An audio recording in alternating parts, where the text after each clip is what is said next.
বিশ্ব বাংলা আমন্ত্রণ, কাজী সাইদ আছি আপনাদের সঙ্গে। শুরুতেই সংবাদ শিরোনাম। নভেম্বরে 26,394 কোটি টাকার রেমিটেন্স পাঠিয়েছেন প্রবাসীরা। ধারা অব্যাহত রাখতে বৈধ পথে অর্থ পাঠানোর পরামর্শ। এইডস আক্রান্ত শতাধিক প্রবাসীকে ফেরত পাঠালো কুয়েত, জানিয়েছেন দেশের স্বাস্থ্য কর্মকর্তারা। এবং ভিসা নিয়ে বাংলাদেশিদের সুখবর দিল মেক্সিকো, আর যেতে হবে না দিল্লি, জানিয়েছে পররাষ্ট্র মন্ত্রণালয়।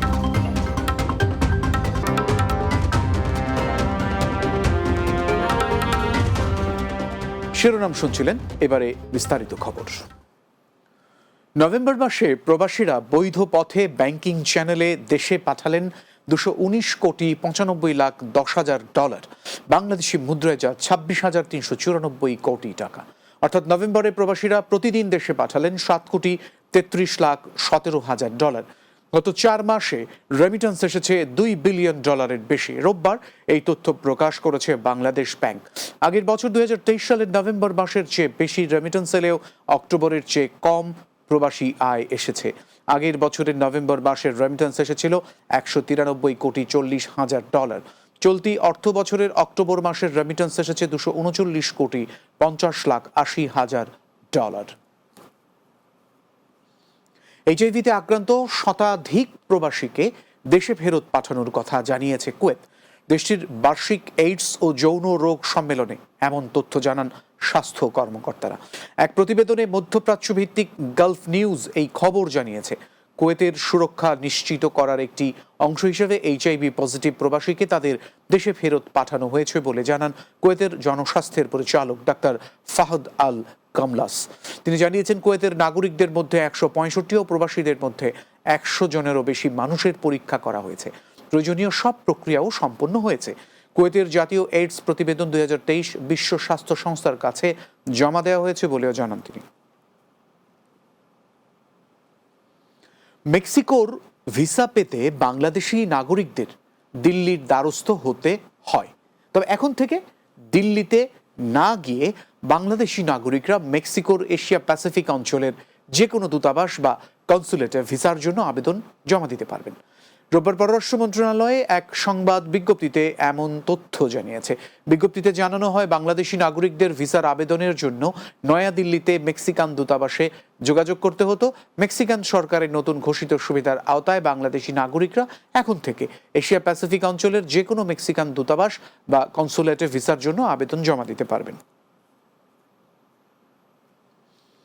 বাংলাদেশের শিক্ষার্থীদের জন্য স্নাতক ও স্নাতকোত্তর প্রোগ্রামে পড়ালেখার সুযোগ দিচ্ছে নেদারল্যান্ড। বাংলাদেশ সহ বিশ্বের যে কোনো দেশের শিক্ষার্থীরা 2025-26 শিক্ষাবর্ষে এই স্কলারশিপের জন্য আবেদন করতে পারবেন। তবে বিশ্ববিদ্যালয় ভেদে আবেদনের সময়ে ভিন্নতা রয়েছে। মাহমুদ রুবেলের রিপোর্ট। নেদারল্যান্ডস উত্তর পশ্চিম ইউরোপের একটি দেশ, যার আরও একটি নাম রয়েছে, সেটি হলো হল্যান্ড। বর্তমানে দেশটিতে বিদেশি শিক্ষার্থীদের জন্য দিন দিন জনপ্রিয় হয়ে উঠছে। স্নাতক, মাস্টার্স, পিএইচডি এবং ডিপ্লোমাতে ভর্তির সুযোগ দিয়ে থাকে দেশটির বিভিন্ন বিশ্ববিদ্যালয়। বাংলাদেশ সহ বিশ্বের যে কোনো দেশের শিক্ষার্থীরা 2025-26 শিক্ষাবর্ষে এই স্কলারশিপের জন্য আবেদন করতে পারবেন। বিশ্ববিদ্যালয় ভেদে আবেদনের সময়ে ভিন্নতা রয়েছে। প্রার্থী যে প্রতিষ্ঠানে আবেদন করতে ইচ্ছুক তারা www.studyinll.org থেকে ওই প্রতিষ্ঠানে আবেদনের সময়সীমা জেনে নিতে হবে। বর্তমান স্কলারশিপে এককালীন 5,000 ইউরো প্রদান করবে, যা বাংলাদেশি টাকায় প্রায় 6,22,400 টাকা। তবে বিশ্ববিদ্যালয় ভেদে এই পরিমাণের ভিন্নতা রয়েছে। স্কলারশিপটি 1 বছরের জন্য প্রদান করা হয়। আবেদনের যোগ্যতা হিসেবে বলা হয়েছে, নন ইউরোপিয়ান দেশের নাগরিক হতে হবে, নির্ধারিত বিশ্ববিদ্যালয়ে স্নাতক বা স্নাতকোত্তর কোর্সে ভর্তি হতে হবে, বিশ্ববিদ্যালয়গুলোর ভর্তির শর্তাবলী পূরণ করতে হবে এবং ইংরেজি ভাষা দক্ষতার সনদ প্রদর্শন করতে হবে। উল্লেখযোগ্য বিশ্ববিদ্যালয়ের মধ্যে রয়েছে লিডেন বিশ্ববিদ্যালয়, ইউট্রেক্ট বিশ্ববিদ্যালয়, গ্রেনিংজেন বিশ্ববিদ্যালয়, ইরাসমাস ইউনিভার্সিটি রটারডাম, ম্যাস্ট্রিস বিশ্ববিদ্যালয় ও ভিইউ আমস্টারডাম সহ অনেক। দেশটিতে নাগরিকদের জন্য উন্নত সামাজিক সেবা প্রদান করে, যার মধ্যে রয়েছে বিনামূল্য বা সস্তায় স্বাস্থ্যসেবা, সরকারি শিক্ষা, পরিবহন ব্যবস্থা ও অবকাঠামোগত সুবিধা। এছাড়া নেদারল্যান্ডস শিক্ষা ব্যবস্থার উদ্ভাবনী পদ্ধতির জন্য আন্তর্জাতিক পরিসরে প্রশংসিত এবং এটি বিদেশি শিক্ষার্থীদের জন্য একটি জনপ্রিয় গন্তব্যস্থল। Mahmud Rubel, Bangla TV, news desk. বিশ্ব বাংলায় বিরতি নিচ্ছি, এরপর আরো যা থাকবে। লন্ডনে শেষ হলো অনন্য এন্টারপ্রেনার ইভেন্টস, ছিল নারী উদ্যোক্তাদের সরব উপস্থিতি।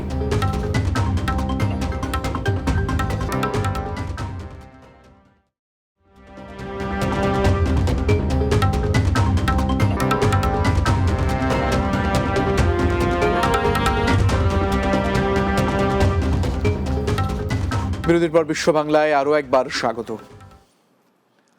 ইতালির প্রথম রাজধানী তরিনোতে মাদারীপুর জেলা সমিতির অভিষেক অনুষ্ঠিত হয়েছে। স্থানীয় তরিনো সেন্ট্রো স্টেশনে নিকটবর্তী এক হলরুমে এই আয়োজন করা হয়। প্রায় 2000 বাংলাদেশির উপস্থিতিতে বৃহৎ বাঙালি কমিউনিটির মিলন মেলা অনুষ্ঠিত হয়।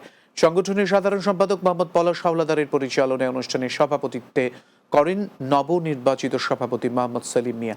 বিশেষ অতিথি ছিলেন সংগঠনের প্রধান উপদেষ্টা শহীদুল ইসলাম মুজাফফর, উপদেষ্টা গাজী সালাম, মোহাম্মদ কামরুল মোল্লা, আলমগীর হোসেন, সনোয়ার হোসেন ঠান্ডু, হাওলাদার সত্তার গাজী মোহাম্মদ আকন ও রহমান ব্যাপারী। প্রধান বক্তা ছিলেন সংগঠনের প্রতিষ্ঠাতা সদস্য সচিব শেখ মোহাম্মদ আশরাফ হোসেন।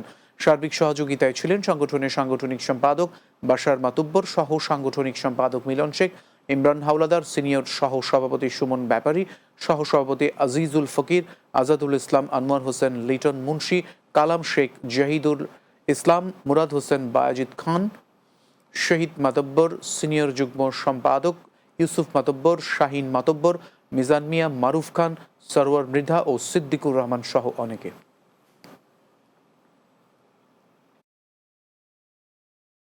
যুক্তরাজ্যের রাজধানী লন্ডনে সফলতার সাথে শেষ হয়েছে অনন্য এন্টারপ্রেনার ইভেন্টস।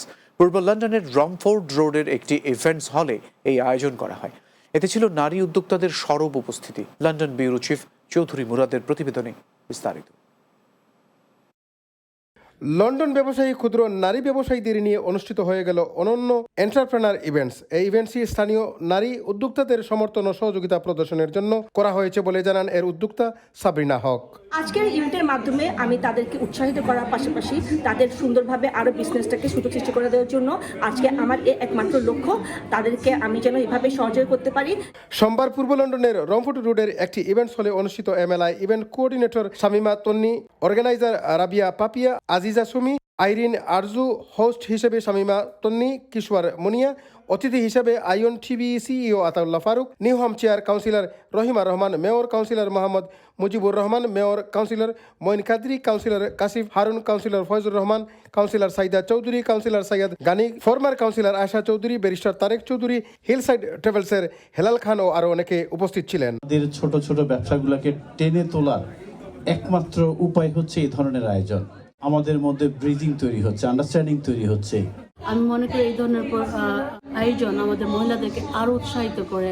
আজকে আমরা একটা সুন্দর যে মেলার আয়োজন হয়েছে ওইখানে পার্টিসিপেট করেছি এবং ভালো লাগছে এরকম একটা প্রোগ্রামে যেখানে উইমেন এন্টারপ্রেনাররা জয়েন করেছে এবং এখানে যেটা হয়েছে সব উইমেনরা এখানে ইন্সপায়ার হিসেবে চলে আসছে। ছোট ছোট ইভেন্টের মাধ্যমে আমাদের অনেক মানুষের সাথে পরিচয় হয়, নতুন নতুন কাস্টমার অ্যাড হয়। আজকের আয়োজনটা অনেক সুন্দর ছিল। অনন্যকে অনেক ধন্যবাদ। সাবরিন এবং সাইদ খুব সুন্দর একটা ইভেন্ট আয়োজন করেছে। বিশেষ করে বাঙালিদের যদি এই ধরনের অনুষ্ঠান হয়ে থাকে তাহলে বাঙালিদের একটা মিলন মেলা হয়ে থাকে। এই ইভেন্টসের মাধ্যমে ক্ষুদ্র ব্যবসায়ীদের উদ্যোক্তাদের নেটওয়ার্ক বাড়ানো, স্থানীয় ব্যবসার সমর্থন ও উৎসাহিত করার লক্ষ্যে ভবিষ্যতে আরও বড় পরিকল্পনা নিয়ে অনন্য এন্টারপ্রেনার ইভেন্টস অনুষ্ঠিত হবে বলে এর উদ্যোক্তা সাবরিনা হক আশাবাদ ব্যক্ত করেন। Chowdhury Murad, Bangla TV news, London. Bangladesh জাতীয়তাবাদী দল বিএনপি মালয়েশিয়ার পেনাং ও কেডাহ শাখার উদ্যোগে আলোচনা পরিচিতি সভা অনুষ্ঠিত হয়েছে। মালয়েশিয়া প্রতিনিধি মোহাম্মদ আরিফুজ্জামান জানিয়েছেন, পেনাং রাজ্যের পার্ল ভিউ 5 তারকা হোটেলের বলরুমে এই আয়োজন করা হয়। পেনাং ও কেডাহ শাখার সহসভাপতি মোহাম্মদ ফয়সাল হোসেনের সভাপতিত্বে অনুষ্ঠান পরিচালনা করেন সাংগঠনিক সম্পাদক ইসমাইল জবিউল্লাহ সুমন। এতে প্রধান অতিথি ছিলেন পেনাং কেডাহ শাখার ভারপ্রাপ্ত সভাপতি হাজী মোহাম্মদ গোলাব হোসেন। সবাই বক্তব্য রাখেন ইমদাদুল হক, এমদাদ, মোহাম্মদ গিয়াসউদ্দিন, ওমর ফারুক, রাসেল কাজল, আফতাব হোসেন, অপু, হারুন, দেওয়ানজি, হাসিফ লিটন ও ব্যবসায়ী মোহাম্মদ মুস্তফা সহ অনেকে। এ সময় বক্তারা বলেন, পতিত আওয়ামী লীগ সরকার জনগণের ভোটের অধিকার, বিচার বিভাগের স্বাধীনতা ও গণমাধ্যমের স্বাধীনতা তথা বাক স্বাধীনতা সহ মৌলিক অধিকার হরণ করেছে।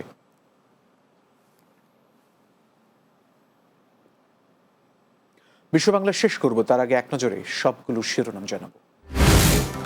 নভেম্বরে 26,394 কোটি টাকার রেমিটেন্স পাঠিয়েছেন প্রবাসীরা। ধারা অব্যাহত রাখতে বৈধ পথে অর্থ পাঠানোর পরামর্শ।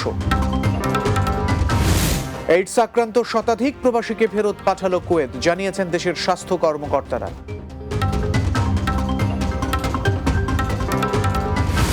ভিসা নিয়ে বাংলাদেশিদের সুখবর দিল মেক্সিকো, আর যেতে হবে না দিল্লি, জানিয়েছে পররাষ্ট্র মন্ত্রণালয়।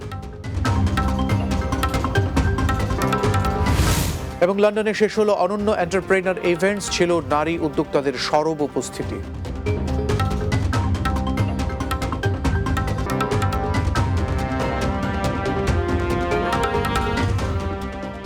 এই ছিল বিশ্ব বাংলায়। ধন্যবাদ এতক্ষণ সঙ্গে থাকার জন্য।